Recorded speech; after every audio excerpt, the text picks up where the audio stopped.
Eberechi Eze produced the moment of quality that separated two sides battling very different pressures at the Emirates Stadium on Saturday afternoon.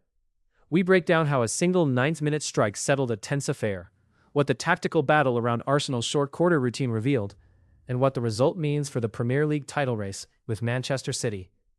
There was something fitting about the manner of this victory. Arsenal, a side who had wobbled just enough in recent weeks for doubt to creep in, needed a moment of individual brilliance to silence the anxiety inside the Emirates. Eberechi Eze provided it 9 minutes in, and the Gunners held on to it for the entire afternoon. Howe had arrived at the Emirates with aerial threats firmly in his thoughts.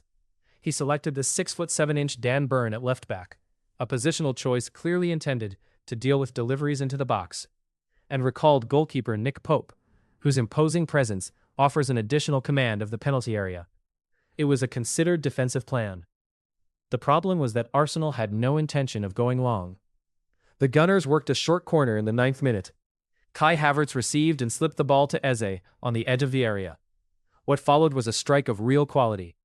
The England international shaped his body and curled the ball into the top corner with the kind of technique that defenders simply cannot legislate for once a player finds that much space. The Burn selection became irrelevant in an instant.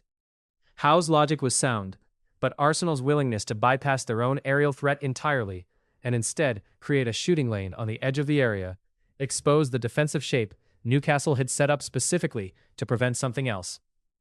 Arsenal's players reportedly collapsed to the floor at the final whistle, which tells you everything about the physical and psychological effort this result required.